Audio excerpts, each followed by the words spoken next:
여러분 안녕하세요. 생활과 윤리 2강 시작하겠습니다. 우선 복습부터 하고 진도 나가도록 하겠습니다. 우리 지난 시간에 윤리학의 분류 배웠었어요. 자, 윤리학은 크게 몇 가지로 구분이 됐었죠?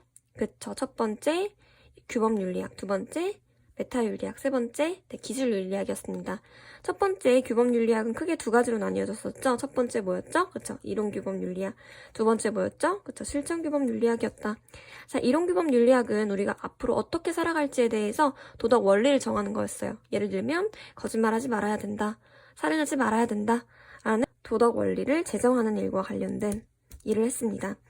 그리고 두 번째, 실천규범윤리학은요, 이론규범윤리학이 정한 도덕 원리를 실천 속에서 적용하는 윤리학이었어요. 그래서 우리가 실천 속에서 적용하기 위해서는 우리가 당면한 그 문제에 관해서도 알아야 돼요. 예를 들어서 우리가 생명, 윤리 부분에 관련된 문제에 맞닥뜨렸어요.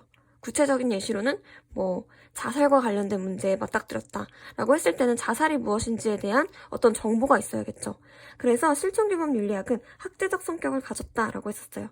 단순히 윤리학에 대해서 말하면 안 되고 그 인적 학문과의 연계도 중요하다라는 점 배우고 넘어갔습니다. 두 번째로는요, 우리 메타윤리학 배웠었어요. 자, 메타윤리학은요, 크게 세 가지로 나뉘었어요. 첫 번째, 의미론적 접근. 두 번째, 논리적 접근. 세 번째, 인식론적 접근이었습니다. 그래서 메타윤리학이 하는 일, 첫 번째는요, 좋다, 나쁘다, 옳다, 그르다가 무슨 뜻인지 그 용어를 정리하는 일을 했었습니다. 자, 두 번째, 논리학적 접근은요, 도덕적인 추론의 논리성과 타당성을 검토했어요. 내가 어떤 도덕 판단을 내렸다면 그 판단이 정말 논리적인가? 타당한 것인가?를 밝히는 학문이었습니다. 세 번째로는요, 인식론적 접근. 자, 인식론적 접근 쉬웠어요. 도덕적인 진리가 과연 이 세상에 진짜 존재할 수 있을까?에 관련된 학문이 인식론적 접근이었습니다. 자, 마지막 세 번째는요, 기술윤리학, 서술윤리학이었습니다.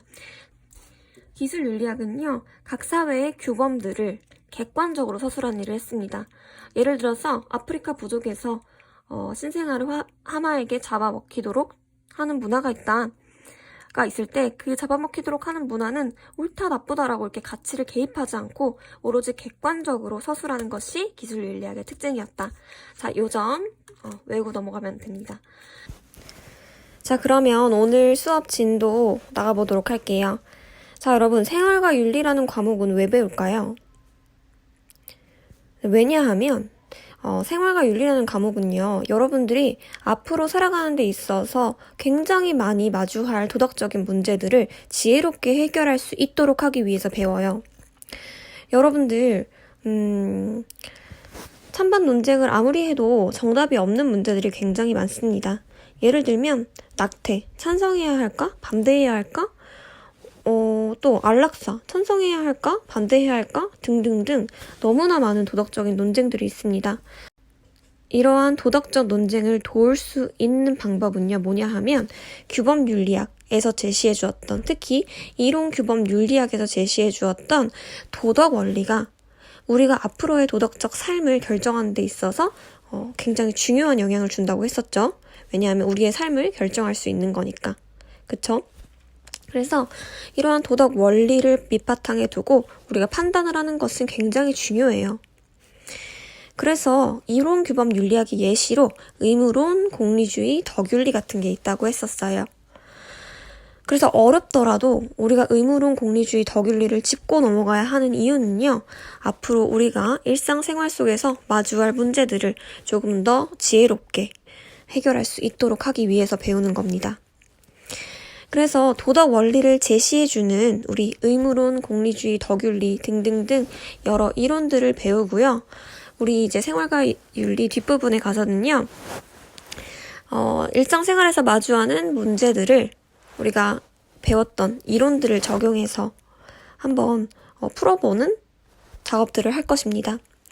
물론 여기에서는 어떤 것도 정답이 될 수 없어요. 의무론, 공리주의, 덕윤리 정답은 없어요.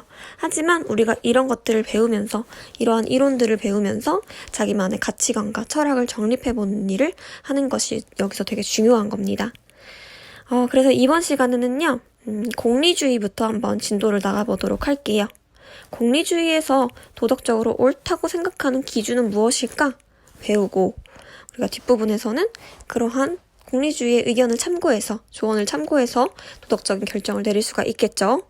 네, 의무론, 덕윤리 등등등 우리가 이론적인 부분을 배우는 학자들, 다른 학자들도 마찬가지고요. 공리주의와 의무론을 비교하고 넘어가도록 할게요. 자, 공리주의와 의무론을 비교하는 것은 굉장히 중요해요. 그래서 표를 그려서 한번 이 부분 짚고 가볼게요. 자, 여기다가 결과론적 윤리 써보세요. 두 번째로 의무론적 윤리 써보세요. 자, 첫 번째, 결과론적 윤리와 의무론적 윤리 뭘 비교를 할 거냐면 도덕 판단의 기준. 결과론적 윤리는 도덕 판단의 기준을 뭐라고 했는지 먼저 살펴보면, 결과론적 윤리는 도덕 판단을 내릴 때 가장 중요하게 생각했던 것이 행위의 결과입니다.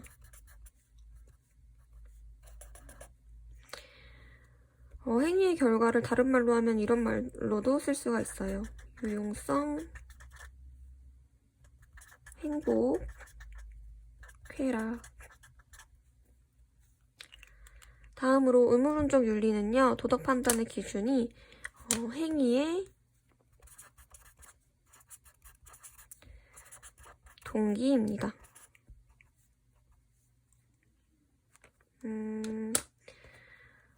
결과론적 윤리는 도덕 판단의 기준이 결과, 의무론적 윤리는 동기라고 하는 게 아직 와닿진 않을 것 같아요. 뒷부분에 우리 구체적인 학자의 이론을 배우면서 알아갈 거니까 우선은 이 정도만 알고 넘어가는 것으로 하겠습니다. 그래서 결과론적 윤리의 대표 사상으로는요, 대표 사상가, 오늘부터 우리가 배울 사상가 누가 있냐면 흉은 윤리와 사상에서 따로 배울 거고요. 오늘 배울 부분은 공리주의, 결과론적 윤리의 대표 사상인 공리주의 배울 거고요. 다음 시간에 의무론적 윤리의 대표학자, 의무주의의 칸트, 이렇게 두 사상을 비교해 가면서 공부하고 넘어가도록 하겠습니다. 자, 첫 번째, 오늘부터 배울 본격적인 학자 누가 있냐면 공리주의의 벤담과 미를 배울 거예요. 그래서 공리주의의 첫 번째, 벤담부터 배우고 넘어가도록 할게요. 벤담. 1번, 유용성의 원리 써보세요. 유용성의 원리. 유용성의 원리, 공리의 원리.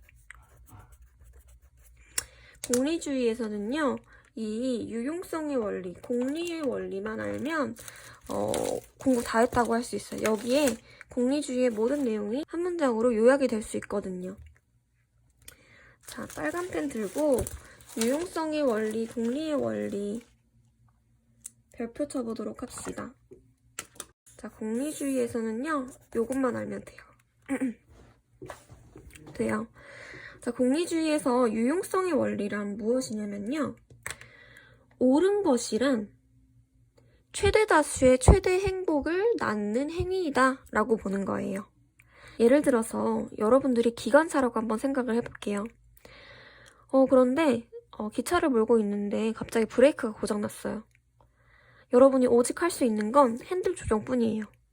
그런데 저기 멀리 보니까 5명의 사람이 철도 위에 서 있어요.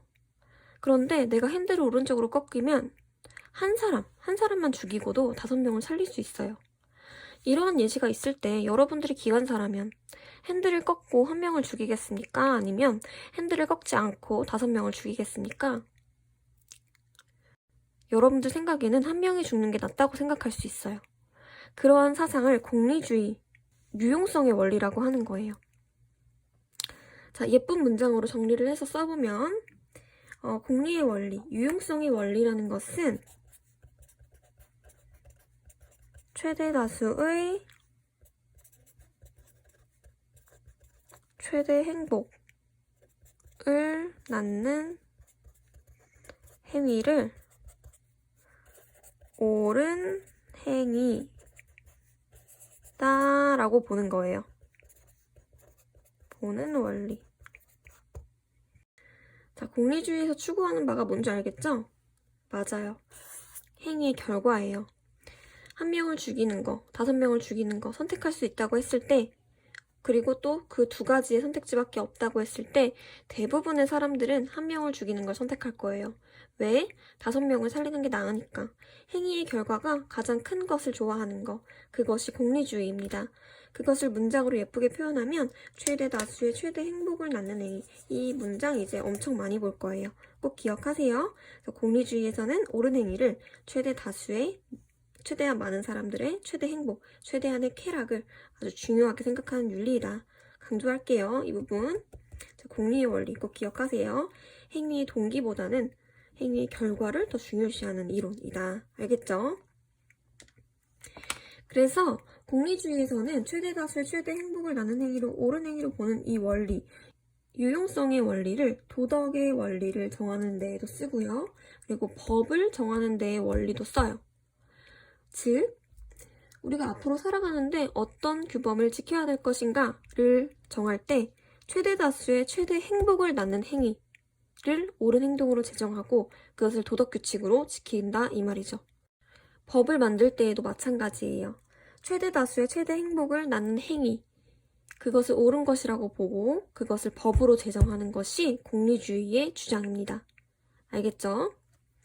그래서 이 유용성의 원리는 공리주의에서 도덕과 입법의 원리가 된다라고 써줄 수 있을 것 같아요. 입법이라는 건 법을 세우는 거 얘기하는 거예요. 법을 세우는 거. 우리가 도덕 규칙을 세울 때나 법을 정할 때나 그 기준이 되는 것은 최대 다수의 최대 행복이다. 유용성의 원리다. 라는 거 짚고 넘어갈게요. 2번째. 벤담은요. 중요하게 알고 넘어가야 될 것이 양적 공리주의자라는 거예요. 양적 공리주의. 자, 양적 공리주의자라는 게 뭐냐면요. 쾌락은 오로지 하나의 종류밖에 없고 질적인 차이가 없다는 거예요. 자, 예를 들면 이런 거예요. 여러분은 공부를 하면서 얻는 쾌락과 그리고 단순히 음식을 먹으면서 얻는 쾌락, 이게 질적으로 같다고 생각을 하나요? 벤담은요, 공부를 하면서 얻는 쾌락이나 먹으면서 얻는 쾌락이나 질적으로는 차이가 없다고 생각했어요. 단지 양적으로만 차이가 있다고 했어요. 그래서 벤담을 양적 공리주의자라고 불렀어요. 양적 공리주의의 뜻을 한번 적어보면 쾌락은 오직 한 종류뿐이며 양적으로만 차이가 있을 뿐 질적 차이가 있다 없다? 질적 차이가 없다라는 거. 우리가 음악을 들으면서 얻는 쾌락이나 낮잠을 자면서 얻는 쾌락이 질적으로 다르지 않다. 단순히 크기로만 차이가 있다라는 거예요. 그래서 벤담은요, 양적 공리주의자답게 그러한 쾌락을 계산할 수 있는 기준을 7가지를 이야기를 해줘요. 7가지가 뭐냐 하면 첫 번째로는 강도, 2번째 지속성, 3번째 확실성, 4번째 근접성, 5번째 다산성, 6번째 순수성, 7번째 범위.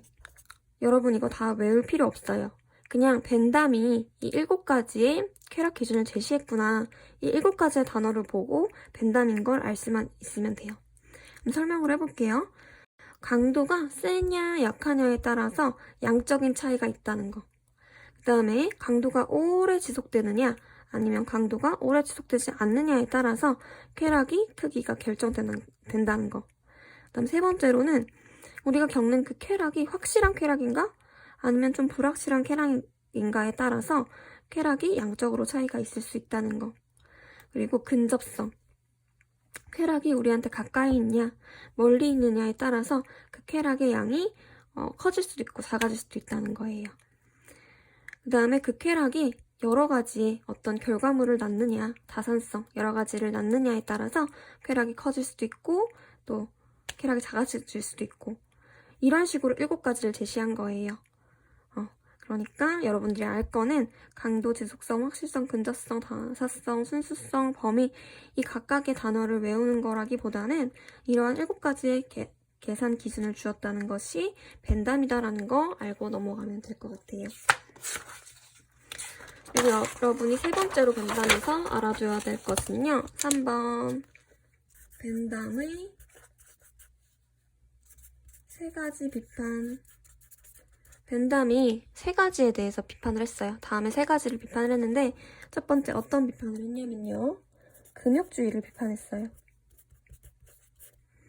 여러분, 공리주의에서 최대 다수의 최대 행복을 낳는 행위를 옳은 행위로 본다고 했죠. 그리고 이것을 공리의 원리, 유용성의 원리라고 본다고 했죠. 자, 그런데 최대 다수의 최대 행복이라고 할 때 이 행복은요, 쾌락이라는 단어로 바꿨을 수도 있어요. 자, 벤담이 금욕주의를 비판하는 것은 당연한 거예요. 왜냐하면 금욕이라는 것은 뭐죠? 그렇죠. 금욕이라는 것은 쾌락을 증진시키는 것을 싫어하는 거예요. 여러분 금욕생활이라는 거 들어봤죠? 금욕생활의 사나이 뭐 이런 얘기 들어봤어요? 금욕이라는 것은 우리의 그런 욕구를 금지시키다 하는 뜻이에요. 그렇기 때문에 금욕주의에서는 쾌락을 증진시키는 걸 아주 싫어해요. 그런데 벤담, 공리주의자들은 어때요? 최대 행복, 최대 쾌락을 원하죠? 그렇기 때문에 당연히 금욕주의를 비판할 수밖에 없는 거예요. 쾌락을 증진시키는 것만이, 쾌락 최대 행복만이 옳은 행위이기 때문에. 그렇기 때문에 공리주의를 싫어할 수밖에 없다. 그래서 싫어한다. 비판. 알겠죠? 자, 2번째.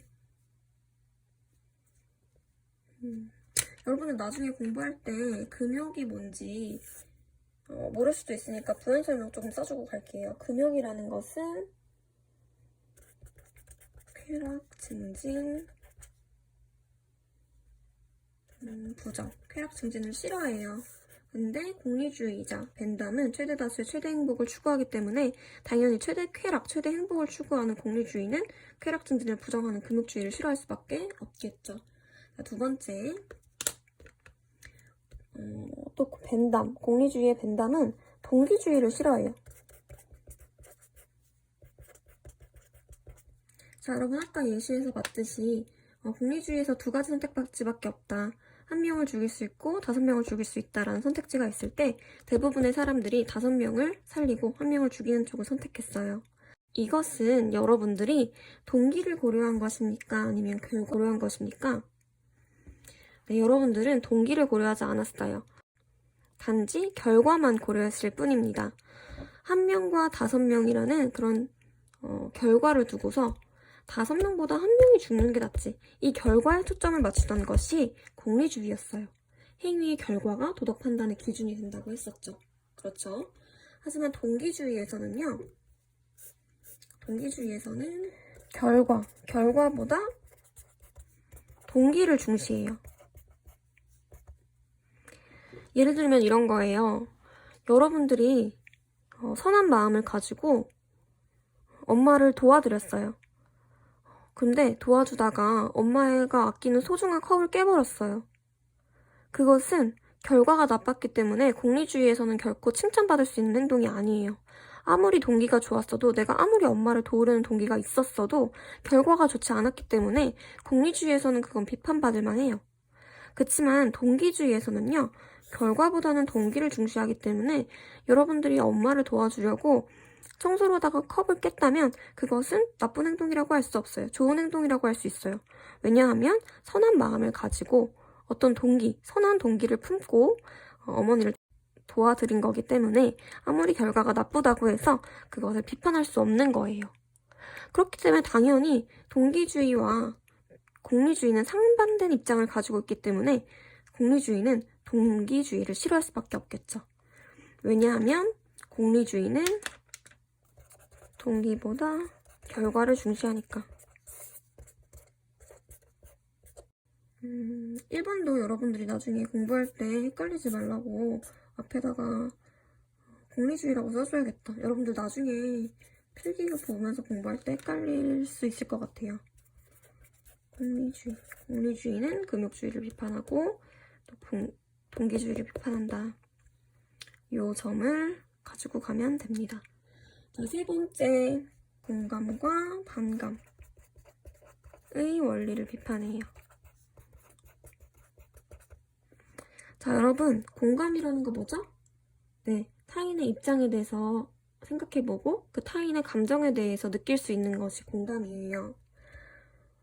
이렇게 공감과 반감의 원리를 비판하는 이유는 뭐냐면요.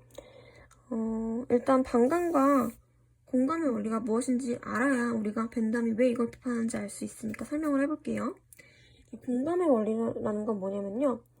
어떠한 외적인 기준도 없이 내 느낌대로, 내 느낌에 근거해서 도덕 판단을 내리는 거예요. 자, 이게 무슨 말이냐 하면 내가 좋은 감정이 들었어요. 내가 어떤 대상에 대해서 좋은 감정이 들었어요. 그러면 그것은 바로 선, 도덕이 되는 거예요. 반면에 내가 나쁜 감정이 들었어요.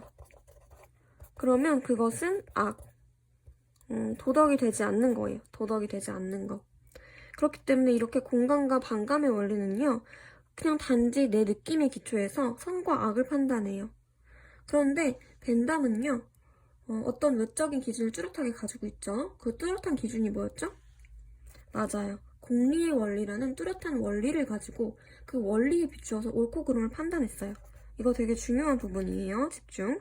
공리주의에서는 뚜렷한 외적인 기준을 가지고 외적인 기준이라는 건 뭐였죠? 그렇죠. 공리의 원리. 공리의 원리라는 것은 최대 다수의 최대 행복을 옳은 행위라고 보는 거였어요. 자, 공리의 원리. 공리주의는 외적 기준을 분명히 가지고 도덕 판단을 해요.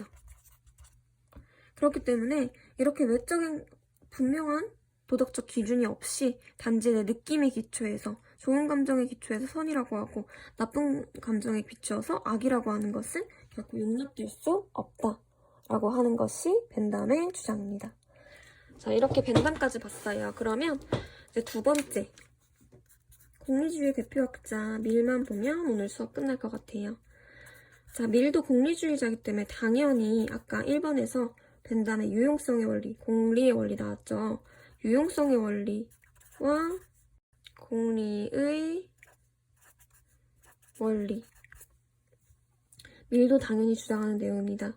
왜냐하면 밀도 공리주의자이기 때문에 옳고 그름은 오직 유용성에 비추어서, 즉 최대 다수의 최대 행복, 즉 결과에 비추어서만 결정된다 라고 주장하는 거.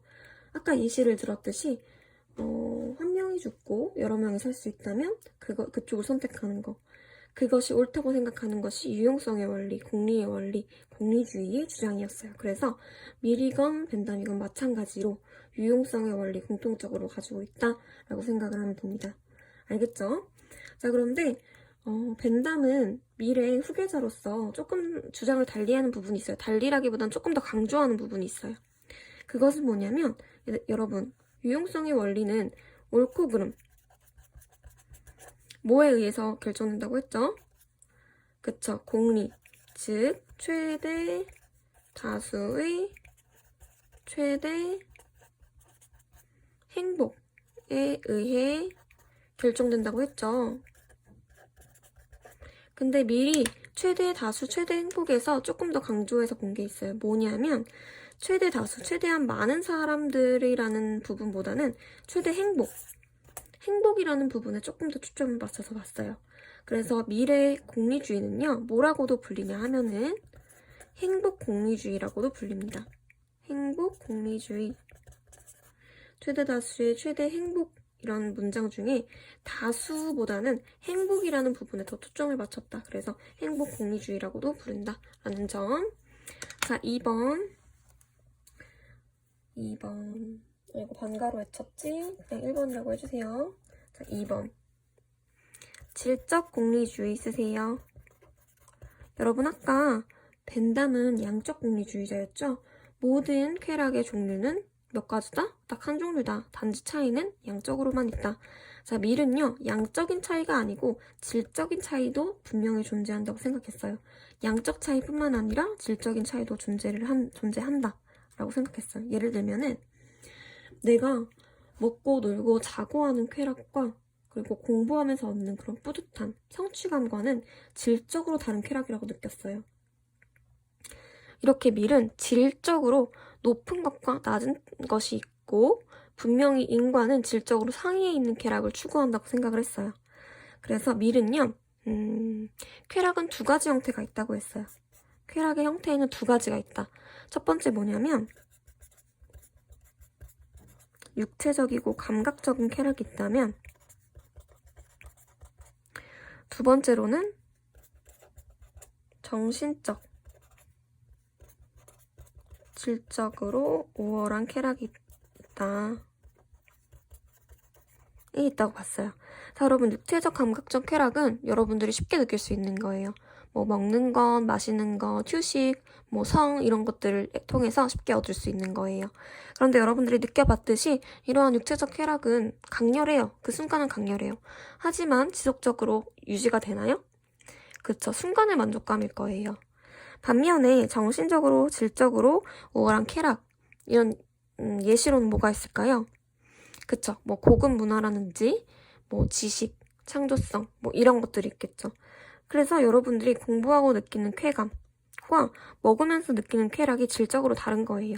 당연히 밀은 우리가 공부하면서 얻는 지성적인 쾌락을 조금 더 우월한 쾌락으로 보았다라는 점 알고 넘어가면 됩니다. 자, 그런데 여러분, 선생님이 이렇게 말하니까 여러분들 조금 궁금한 게 생길 것 같아요. 자, 그런데 이 질적으로 우월한 쾌락이라는 거, 우월성의 기준은 도대체 어떻게 정할 수 있을까? 어떻게 알 수 있을까? 질적으로는 높은 것도 있고 낮은 것도 있다는데 우리는 그러한 쾌락을 어떻게 선별할 수 있을까? 자, 이것은 누구한테 물어볼 수 있냐면요. 이러한 육체적 쾌락과 정신적 쾌락은 쾌락 전문가들이 쾌락 전문가라는 건 뭐냐면요. 질적으로 높은 쾌락과 낮은 쾌락을 모두 겪어본 사람은 쾌락 전문가라는 용어로 표현을 했어요. 그래서 질적으로 높은 것과 낮은 쾌락을 모두 경험해본 쾌락 전문가들이 추구하는 쾌락이 질적으로 우월한 쾌락이라고 생각을 했습니다. 알겠죠? 쾌락 전문가라는 것은 질 높고 질 낮은 쾌락 모두 경험한 사람. 이거 사람 인자인 거 알죠? 그래서 이 두 가지 쾌락을 다 겪어본 사람들의 선호, 이 사람들이 더 추구하는 것, 더 선호하는 것이 질적으로 더 우월한 쾌락이라고 보았습니다. 쾌락 전문가, 이 단어 알아두고 가세요. 알겠죠? 근데 여러분들 왜 쾌락 전문가는 질적으로 더 우월한 쾌락을 선택하는 걸까요? 자, 밀은요, 이거에 대해서 뭐라고 이야기를 해줬냐면 그것이 바로 인간 본성이다 라고 생각을 했어요. 질 높은 쾌락을 선택하는 것은 질 높은 쾌락을 선택하는 것은 인간 본성이라고 생각했어요. 그래서 그 유명한 말이 여기서 나와요. 만족한 돼지보다는 불만족한 소크라테스가 낫다 라는 말 들어본 적 있나요? 네, 이 부분도 굉장히 시험에 많이 나오는 지문이니까 기억을 해두고 가세요. 자, 여러분 생각해보세요. 여러분들 가축들, 소나 돼지를 생각해보면 그 소나 돼지는 인간이 주는 그런 먹이를 먹고 생활을 하죠. 우리처럼 힘들게 공부도 안 하고 노동도 안 해요. 하지만 여러분들 그 돼지나 소 부럽나요? 혹은 여러분들 강아지 키우는 사람들 항상 뭐 주위의 사랑을 받으면서 살아가죠. 하지만 여러분 사람이 아니고 개로 태어날 수 있다면 개를 선택할 건가요? 아니겠죠. 왜? 우리는 단순히 먹고 마시고 휴식을 취하는 쾌락보다 더 높은 쾌락을 해본 경험들이 다들 있을 거예요. 그렇기 때문에 만족한 돼지보다는 불만에 찬 소크라테스가 되기를 선택할 거예요. 알겠죠? 이것이 미래 주장입니다. 자, 세 번째 마지막 여러분들이 알아야 될 거 3번 뭐냐면요. 미래 두 가지 비판. 율도 두 가지의 이론을 비판해요. 첫 번째로는 동기주의 비판.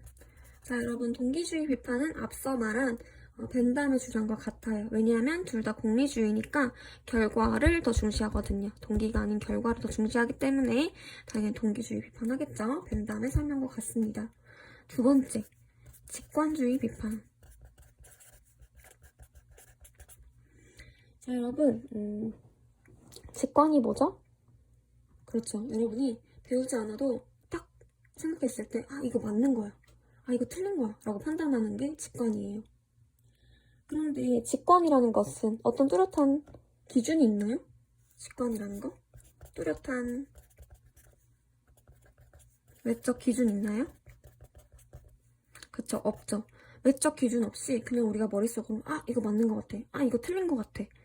이게 직관이에요. 그렇기 때문에 뚜렷한 외적 기준을 가지고 있는 공리주의, 뚜렷한 외적 기준을 가지고 있는 공리주의는 이 직관주의를 싫어해요. 왜냐하면 판단에 있어서 뚜렷한 기준이 없기 때문에, 단지 내 머릿속에 직관에만 의존하기 때문에 공리주의는 직관주의를 싫어하는 거예요. 그래서 공리주의는 뚜렷한 외적 기준이 있어요. 그게 뭐였죠? 그쵸, 앞에서 봤듯이 공리주의, 공리의 원리, 공리주의가 아니고 공리의 원리, 유용성의 원리라고도 했죠. 자, 이러한 뚜렷한 외적 기준을 가지기 때문에 도덕 판단을 내리는 데 있어서 어려움이 없다. 그런데 직관주의, 그리고 앞서 봤었던 공감의 원리 같은 것은 뚜렷한 외적 기준이 없기 때문에 벤담이나 밀이 되게 싫어하는 원리이다 라는 점 알고 가면 될 것 같습니다. 알겠죠? 자, 그런데 여러분들이 꼭 짚고 넘어가야 되는 부분이 있어요. 이거 주의 표시해서 비교하고 넘어갈 테니까 이 부분도 꼭 외우고 넘어갑시다. 뭐냐면요, 여러분들 최대다수의 최대 행복이라는 것은 개인의 행복을 중시한 건가요? 아니면 사회적 쾌락을 중시한 건가요?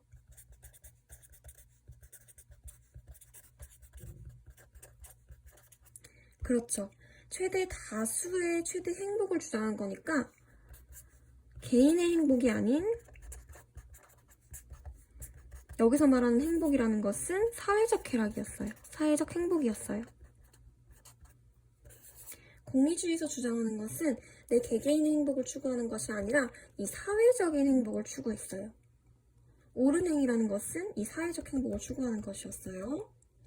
자, 그런데 여러분 생각해보세요. 인간이라는 존재, 항상 옳은 행위를 선택할 때 최대 다수의 최대 행복 선택할 수 있을까요? 여러분들 공리주의적으로 생각하면서 살아가세요 라고 얘기하면 여러분들 굉장히 쉬울 것 같지만 사실은 어려울 수 있어요. 왜냐하면 여기서 추구하는 행복은 사회적 쾌락이거든요. 사회적 행복이거든요. 그래서 내가 나에게 유리한 판단을 하기보다는 사회적 행복에 더 맞는 그런 행복을 추구해야 돼요. 자, 그래서 벤담과 밀은 우려를 했어요. 사람들이 사회적 행복을 추구해야 되는데 개인 행복을 추구하면 어떡하지? 우려가 됐어요. 그래서 벤담과 밀은 이런 우려에 대해서 어떤 제재를 가했어요. 자, 벤담은요, 어떤 제재를 가했냐면 외적 제재를 부여했어요. 외적 제재. 이 외적 제재라는 것은요, 법률적 제재를 얘기해요. 법률적 제재. 무슨 말인지 알겠나요? 자, 이런 거예요. 여러분들이 개인의 행복을 추구한다. 그러면은 법률적으로 처벌도록 외적인 제재, 장치를 심어왔다는 것이죠. 그래서 결국은 사회적 행복을 추구할 수 있도록. 자, 그러면 밀은 최대 다수의 최대 행복, 개인들이 개인의 행복을 추구하지 않고 사회적 행복을 추구할 수 있도록 하기 위한 제재, 뭐를 심어놨나?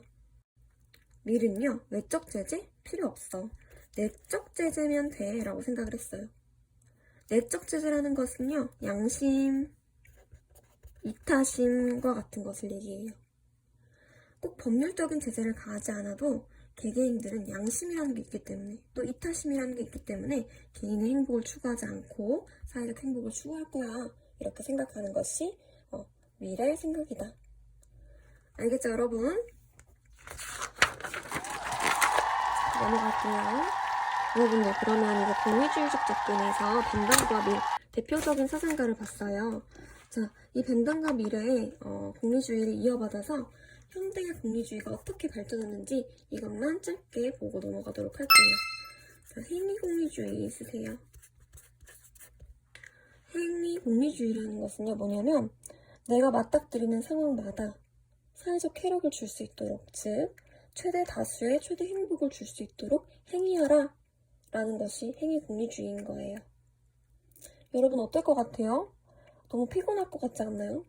여러분이 살면서 어떤 행동을 하든지 하루에도 몇십 번씩, 몇백 번씩 선택을 할 텐데 그 선택을 할 때마다 개별 행위를 할 때마다 최대 다수의 최대 행복을 계산해서 행동하래요. 아까 벤담이 쾌락 계산 기준 7가지 제시했었죠? 그쵸? 강도, 지속성, 뭐 순수성, 다산성 등등등등 이러한 기준을 제시해놓고 각 상황상 이 기준을 적용해서 계산을 하래요. 얼마나 피곤해요, 그쵸? 그래서 이 행위공리주의에는 여러 가지 비판점이 생깁니다. 자, 그 비판점을 쓰기 전에 의미부터 정리를 해볼게요. 의미. 자, 공리의 원리 풀어서 쓰면 옳은 행위라는 것은 최대 다수의 최대 행복을 주는 행위이다 라고 했었던 거. 그래서 공리의 원리를 개별 행위에 직접 적용하여 더 많은, 이거 많을 따자예요. 더 많은 공리를 산출하는 행위를 옳은 것으로 수용하는 것이 행위공리주의예요. 무슨 말인지 알겠죠? 아, 생각만 해도 되게 피곤해, 그쵸? 2번, 그렇기 때문에 비판점이 있을 수 있어요. 첫 번째 뭐냐면 도덕적 결정마다 계산해야 돼요. 이거는 효율적일까요? 비효율적일까요? 그쵸, 비효율적이겠죠. 두 번째 비판점 뭐가 있냐면 비도덕적 행위를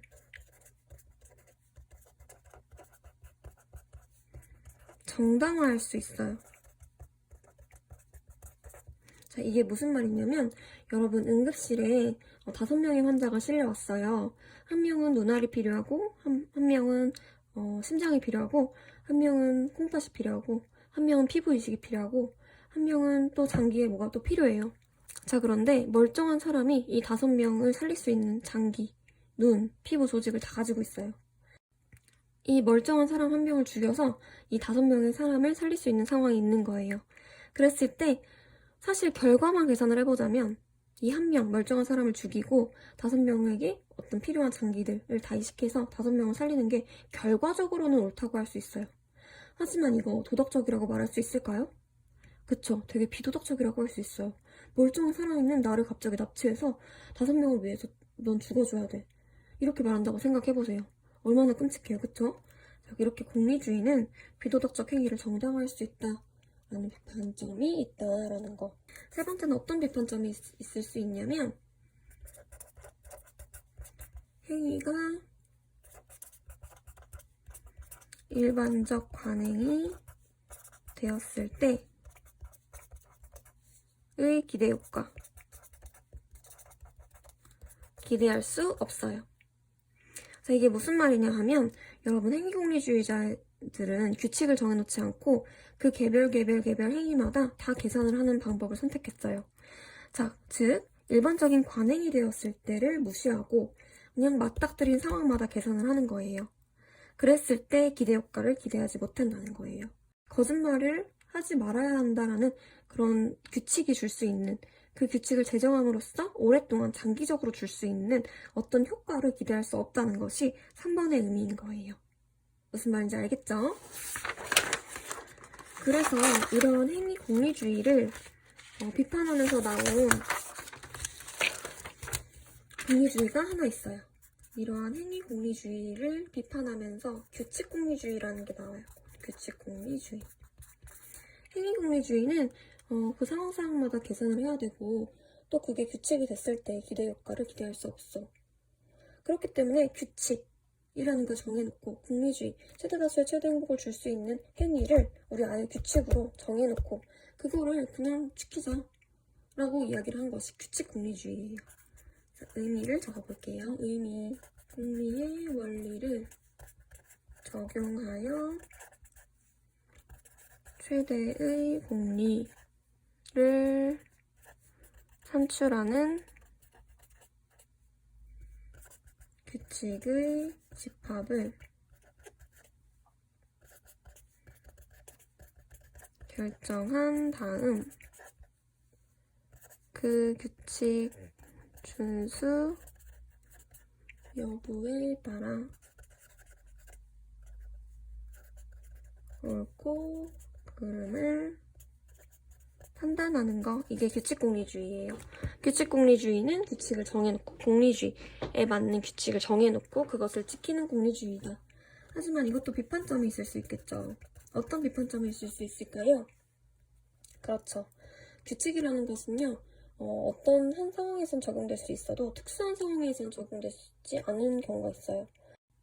자, 여러분, 이런 예시가 있다고 해볼게요. 어떤 미친 살인마가 나를 쫓아오고 있어요. 근데 저기 앞에 슈퍼가 보이네요. 그래서 그 슈퍼로 들어갔어요. 그래서 아줌마한테 아줌마 저 잠깐만 숨겨주세요 하고 그 슈퍼에 숨었어요. 그럼 살인마가 곧이어 들어와서 여기 지나가는 어떤 여자 못 봤어요? 이렇게 얘기를 해요. 그랬을 때 슈퍼 아줌마가 일반적인 규칙으로는 거짓말하지 말자가 규칙이겠죠. 근데 그런 특수한 상황에서도 일반적인 규칙을 지킨다면 어떻게 될까요? 그쵸? 그 여자는 죽고 말 거예요. 이렇게 일반적인 거짓말하지 말자라는 규칙이 어쩔 때 특수한 상황에서는 지키지 않아야 될 때도 있어요. 그러나 규칙공리주의에서는 규칙이 특수한 상황에서 적용되지 않는 경우가 있을 수 있다는 것을 간과했죠. 그래서 비판점 첫 번째. 규칙이 특수한 상황에서 적용되지 않을 수 있다. 그래서 규칙공리주의의 비판점은 이 정도만 알면 될 것 같습니다. 자, 여러분 오늘도 수고 많았고요. 다음 시간에는 결과론적 윤리 말고 의무론적 윤리, 칸트 배워보도록 하겠습니다. 오늘 거 복습, 암기 꼭 하도록 하세요. 수고 많았습니다.